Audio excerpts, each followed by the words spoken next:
Hello and welcome to GPTV on Tuesday the 10th of December. My name is Philip Kingston. And I'm still Gary Peer. You are still Gary Peer. And Gary, this is our second last It GPTV episode for the year. Yep. 2013 is almost done and dusted, and this probably is about the right time, given the fact that it's the end of the year, to talk about what is going on with your eyebrows. I just kind of stole a look. Yeah, I'm a bit hairy. And those eyebrows are big. I reckon, there's a flock of birds could lay a nest in those eyebrows of yours. GPT viewers, I'm sorry, the way he's looking towards the end of the year, he's looking a bit tatty.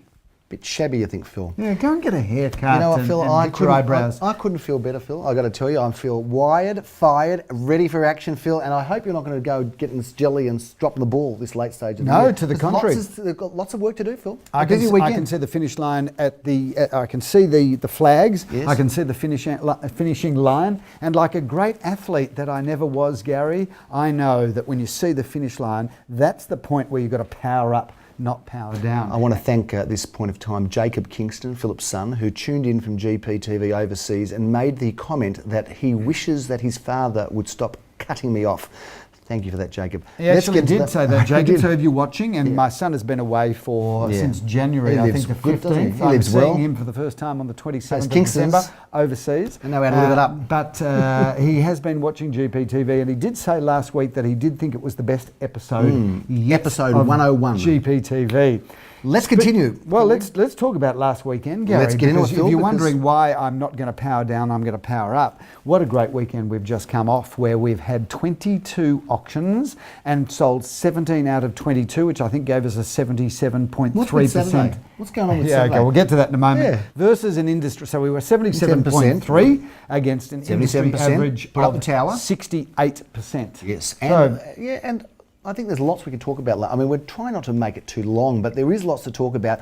I reckon that it wasn't quite as strong. I reckon the last 2 or 3 weeks, it's been good. The clearance rates have still been good. Our clearance rates have been good. But the potency, not quite as strong. So whether a lot of buyers have been sucked out of the market or people are a little bit more hesitant, it's not as powerful. Well, let's frame still that. good. Let's frame that, though, for the viewers, Gary, because a big auction weekend in Melbourne, a big auction weekend was always regarded as somewhere between 800 and 1,000 auctions. Yes. And, really in the last 5 to 10 years, when there was 1,000 auctions in Melbourne, they used to call that Super Saturday at 1,000. Super Sunday. Well, no, Super Saturday, right? So, given the fact that most auctions in Melbourne are on Saturday, so stay with me here. Same thing. And yet the last 5 weeks in Melbourne has seen in excess of 1,200 auctions each weekend. In fact, it was 1,400 auctions. So we're kind of 40% up on what was regarded as a big weekend. Something like 5,000, so my point being here is that clearance rates will drop when you do have that level of volume in the marketplace. Fair enough. Yet waiting might not be the solution either, Phil. You don't know if it'll be any better because the prices are good. As a buyer, I would always try to buy in late November, early December, because you've got lots of choice. And it's a smorgasbord. And as you do see a little bit of softening in the market, great time as a buyer to jump in and secure yourself a pre-New Year purchase. Now let's get on to this point. What is going with Saturday? The last 2 Saturdays, for no other reason, but nothing to do with Saturday, but they just have been flat. Saturday we had 10 auctions, we sold, wait for it, 4. Yeah, that is shocking. That is, in technical industry, professional terms, crap. So I don't know what's going on. That's also, but we sold in mathematical terms, Gary, that's called a 40% clearance rate. I'm familiar with that result. So are you. That was our old school days. That was a good result for us. We're pretty happy with that. Exactly but 40%, that's just a shocker. Yeah. So we did 4 out of 10 on Saturday. Having said that, one of the pass-ins from Saturday, sold straight away afterwards. We sold on Sunday. 50%. But on Sunday, I'm looking at the auction list for Sunday, and we've got 12 auctions on Sunday. I'm looking at this Sunday morning, obviously. Yeah, me too. I'm biting my nails on Saturday night, nervous, can't sleep. Thankfully, pacing the floor, standing on the dog. Clean sweep on Sundays. That's right. So we ended up having a happy ending. Effectively 17 out of 22 for the weekend. Let's review them, Phil. Firstly, we have to talk a little bit about the auctions that we had, because Cedar Street was one of the ones that was passed in but sold on Sunday. 208 at 100 Hawthorne Road, Philip, that was passed in. The reserve there is 422.5. 22 Masters Street. Now, I auctioned that one on Saturday. That looks like a screamingly good buy, mate. That is a buy. Yep. That is a buy. A freestanding house in Caulfield Central, $720,000. That is a buy. And I dare say, Phil, that by the time this goes to air, it will probably be sold. Okay, now just as we're talking about pass-ins, Yes. I want to have a special mention to Michael Sputt, who is a regular watcher of GPTV. And he did ring me last week to say, Philip, he's actually, as a GPTV viewer, wants to hear more about the pass-ins because those are the ones that he, because he's looking to buy something at the moment, and those are the ones that he's particularly interested in because he says, look, I want to know what's passed in more than the sales because the sales are gone. It's the passed-ins that are still available. Well, stay tuned. Michael Sputten will tell you all about them. 46 AB Alba Road is not such a property. It was a very sought-after one. Hot auction, that one. I had the privilege of auctioning that. The reserve, I think, was $950. I'm pretty sure. I think so. 1,120. Sold. I want to talk about that, Gary, because that was not for long. That was a property that was handled by Adam Josky and Joel Sir of our Caulfield office, and yet the buyer was introduced by Daniel Michmacher from our St Kilda office. So viewers, I don't know how much you know about this, but we have an internal nomination system in our office where all of our salespeople are encouraged to move their buyers around. You're just ranting, and we're going to go for too long. No, I think that's very interesting. Not that interesting. 10 at 311 Dandenong Road was sold for an undisclosed amount. Philip, 37 Sebastopol Street. Sold for $865. Yep, great. Were you there? Yeah, I did the auction on that little single-fronted house in Sebastopol Street. Great, just around the corner from Little Captain Cafe in Inkerman Street, which, by the way, has some of the best fruit muffins in Melbourne. You are a sauce and a half, aren't you? Well, viewers are interested in what's going on in the local Epicurean scene. The Oracle. 8 at 245 Hotham Street sold for the princely sum of $399,400. Well done. That auction that they couldn't get $400. It was Leo. No, it wasn't worth $400. No way. Only $399, $400. Anyway, well done. Wilgar Street, Hewenden Road and Barclay Street are three properties that were passed in. Wilgar Street has a reserve of $395, a very realistic one, Phil. That should take no time at all. Hewenden Road, reserve of $589, also terrific property, great address, and 2 at 289. Barclay Street has a reserve of $549, so check those ones out, Michael. That's a good apartment. We'll sell them to you. 12 Theodore Street, Phil. You did that on Sunday morning. I did. Cracker of a house, that one. We passed that in. I'm not sure whether the price is disclosed or not. No doubt you're going to tell me whether it is or not. We passed that in. No, it's disclosed. And it's disclosed for $1,190,000. I love that house, and I also really like the people that bought it. So congratulations. Whilst we won't talk about their names on camera, if you're watching, congratulations. Great house. Yes, well done. 6 at 10 Crimea Street. Philip, never got to auction. I think you scared people away after you said all those terrible things about it when I lived there. But that did sell. It priced undisclosed, but is there still? Did you notice at the property on the weekend that there was still all the police tape still around, around and the chalk on the floor? That's right. The price range there expected was in that high 3s to 4. I can say that it sold for well in excess of 400, substantially. 5 at 26. It is a good address, and it was good fun living there, and we had some fun there too, didn't we? We did. In our old single days. Before I had the bushy eyebrows. 3 at 27. You would still be single if you hadn't. If you'd had those eyebrows back then, you would still be single. I cut them unless there's an owl out there that wants to find a partner. 3 at 27, Malvern Grove, Phil, sold prior to auction for $442,000. Well done, Leon Guzenfitter. Tell us about 26 Kieron Street. You did that auction, and it pumped, I heard. And is the price disclosed, Gary? It is $1,515,000. Well, let's put that price in perspective because we declared that property on the market at $1,250,000, so that sold for $265,000 over the reserve price. That's just the most enormous price. But great house, these 60s and 70s houses. Viewers, if you've got one of those houses and are thinking about selling them, there's only one agency to use, which is, of course, Gary Peer and Associates. But I love those houses and I always enjoy auctioning them. You're very long-winded today, mate. We've got to get through all of this. Let's talk about Travaska Street, because that is, now I did the auction at Travaska Street. I got there. Glenn Brickier, God bless him, said to me very honestly, Gary, the chances of selling this are 0. This will not be sold today as much as I'd like it to be. And as much as we wanted it for our vendors, sometimes you just do not find a buyer by the auction time. There is a saying in our office, sorry to jump in here, Jacob, but where there is auction, there is hope. And there is life. And lo and behold, Philip, I'm not going to say hammer and tongs because your father said it's not tong, it's tongs.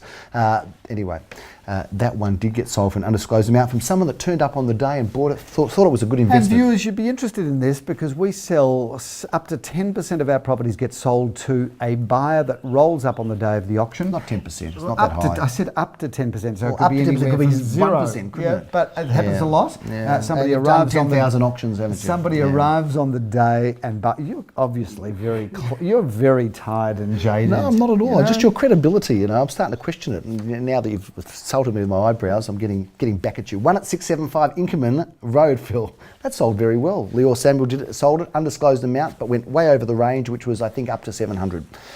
50 Norwood Road, that is not undisclosed. I had the pleasure of selling that property. It sold for 790, which was the top figure in its range. Congratulations to the buyers. I love that address, and I also love the way that sits up high and overlooks this incredible new development that's going to happen in Wilk Street. More to talk about that at another time. They will be Lord of the Manor, Philip. 11 Wilgar Street is not undisclosed. We've got lots because we were on a mission to let our prices be disclosed. 881, Phil, I think you did that auction. Did the auction there. We had a couple of buyers really just go at it, and great address. Great property, and those buyers will love living there. 339 Orong Road was another auction that pumped and thumped, and you did it. It did. What was it? Another single-fronted house. We love single-fronted houses if you've got one. Mind you, we love every piece of real estate, but we love those single-fronted houses. And that thumped. We held that auction inside because it threatened to rain. Yes. Spat a bit during the auction. I'm talking about the weather, not me. the auctioneer. But that sold well. Price disclosed or undisclosed? Yeah, price is disclosed. 932.5. What was it? Like 770 or something? No. 770 was the first bid. Yeah. And it was on the market, I think, at 825. Yeah, but I think the reserve was even less, Phil, but may not have gone on the market straight away. Well done to you and to Adam again. 2 at 273 Orong Road. I had the pleasure of doing that auction, Phil. It was reserve was 510, which was within our range, and it sold for $580,000 to a delightful young lady who missed out on another apartment we had, and we moved her across there. So we're delighted. And that's a great building too. I love that building. I love it too. 352 Glenira Road was pretty good, Phil. Okay, that was, I've got to tell you, when I write the real estate book, Gary, that's going to be a chapter because that was the most phenomenal auction.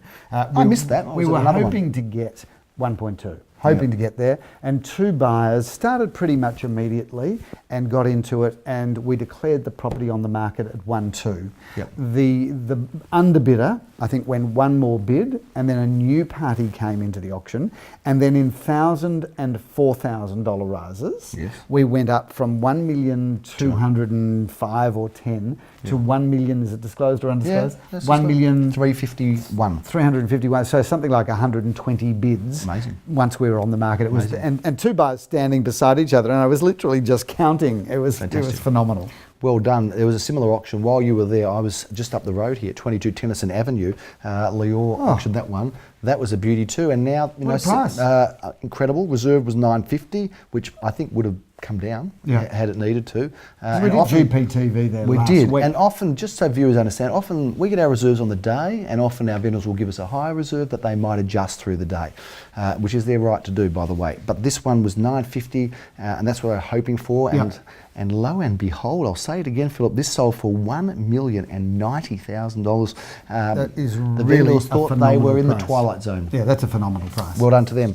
Let's talk a little bit about where we are right now, Phil, because we are in a very high quality address here in Linlithgow Avenue. How beautiful is this property, Phil? This is the most beautiful town residence, Gary. Magnificently appointed. Not only is it magnificently appointed, but it's a really clever design because we've got the main bedroom downstairs, and then all of the children's bedrooms or teenagers' bedrooms or whoever you're going to put up there are upstairs, and it's huge upstairs, really large downstairs. It's all sunlit, and it's in kind of like this gated community. Yes, this little enclave of three only, Phil. And this is a top street. And I don't mind saying, Philip, the builder, Kabilla Constructions, are known for high quality, and this is one of their best in my opinion. So well done to them and to the vendor. This one goes up on Sunday 1:30. We are going to whip right through this weekend's auctions quickly. Let's start now.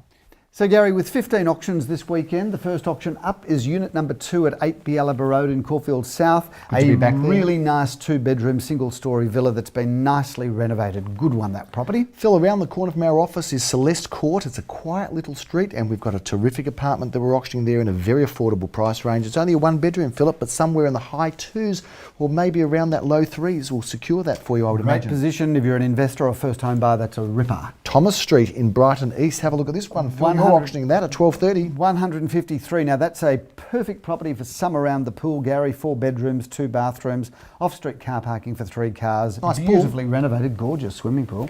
Phil, Steve Winwood had a famous song called Valerie, and there is a Valerie Street in Bentley East, and we're going to be auctioning that one at 12:30. Jeremy Rosens is doing that, and Nikki Genover is handling it. Valerie, And just out of interest, who was Steve Winwood, Gary? Steve Winwood was a very good singer, Phil. Yep, from which decade? From the 70s, 80s, been Yep. around. And in fact, they remade that song Valerie, and they made it called Cover Me, and it's a very crude and raunchy film clip. And just out of interest, Gary, your musical taste pretty much stopped in the 70s, late 80s? Everything stopped for me in the 70s. My clothes, my music, everything, my eyebrows.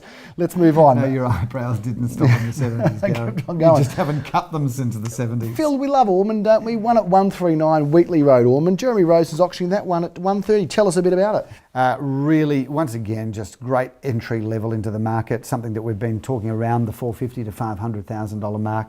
Unit number one at 139 Wheatley Road, Ormond, 2 bedrooms, 1 bathroom, 2 car spaces. As we slip into Sunday, Philip, we are going to be conducting our first auction at 10:30 in the Paris end of Elmerode, Monsieur Philip Kingston. If you come to that auction, we call the Paris end of Alma Road because there's just an abundant. You'll see men on bikes with croissants and baguettes, Wearing berets. wearing berets all up and down that Alma Road. Can't But get it away is from a lovely spot. It's like a day in Paris. 2 bedrooms, 1 bathroom, 1 car space there, Gary. Phil, you're auctioning Chattersley Avenue. That's a terrific street. One of the best. best streets of St Kilda East, runs off Balaclava Road near the intersection of Orrong Road, Gary. 3 bedrooms, 2 bathrooms, 2 car parking, and in fact, Is that the block where your wife's grandmother used to live? correct. There you So go. a really well maintained, really good quality development. 6 at 84 Blessington Street, St Kilda goes off at 11:30 again. Phil, another 1-bedroom apartment in that affordable investors first home buyers. Nicely renovated throughout, Gary, and obviously in Blessington Street, walking distance to just about everyone. Leor's doing that one. You are in Dandenong Road at 11:30 at the same time. Have a look at this incredible period home, Phil. It's an amazing house, this, Gary. In fact, I'd welcome all the viewers to just Google that property, get onto our website, and have a look at Adam Joski's virtual tour of that. he does a good one there, doesn't Not he? only does he do a great virtual tour, but that is an amazing house. It is, Phil, and while all that's happening, I'm going to be in Holroyd Avenue in East St Kilda. And I remember selling this apartment many years ago to the delightful lady that owns it, and this is 4 at 31 Holroyd Avenue, a wonderful 2-bedroom apartment with a great floor plan right near our office. And great it's location. Holroyd's a beautiful tree-lined street and a great location. Now, period homes, Phil, they don't get much more beautiful than 305 Balaclava Road, right opposite Caulfield Park. You've got the honours at I have, 12:30. and that's a property that's been handled by Sally Zellman and Darren Krongold, and it is really perfectly located and a really nice property. I'm free then. I'm going to join you there, Phil. I'm going to critique your auction and bring the viewers of GPTV my views on how you perform, Phil, but not before we get to this auction in Lithgow Avenue. This is a beauty. We've just talked all about it. It's at 1:30. We look forward to seeing you there. And at the same time, Leor is going to be in Orrong Road, right in our hood, Phil. A terrific apartment that Leon is looking after. This is right next door to our office, 101 344 Orrong Road, Caulfield North. If next door to our office is your thing... Well, it's actually not next door. It's next door to Echo Blue, which makes a fantastic close enough. gourmet wood-fired pizza. And we often seen there sipping a glass of wine in the summer evenings, aren't But we, Gary? this is all the time. This is a brand new apartment, Phil, a 2-bedroom apartment in that sort of high 300s. That's going to be good value for someone. Brady Road, Bentley East. Well, Mr. Adam Joski is going to be doing that in conjunction with another agent. That sees out our Sunday, Phil. That is at 3:30 p.m. and that's a wrap for the auctions coming up this weekend. Although we have some twilight auctions that we'll talk about next week. Week after, we'll talk about those next week because the twilights we often do them over summer, Wednesday and Thursday evening. But let's hold that for next week. We've gone too long, and Alex, the cameraman, is giving us a big T saying time out. So I think that's it for GPTV for this summer week, Phil. It's all happening. Plenty of good properties still to go. So your year can be fulfilled with opportunities to purchase, buyers. Don't forget, we will see you next week on GPTV. I'm Gary Peer. I'm Philip Kingston. Thanks again for watching. Bye now.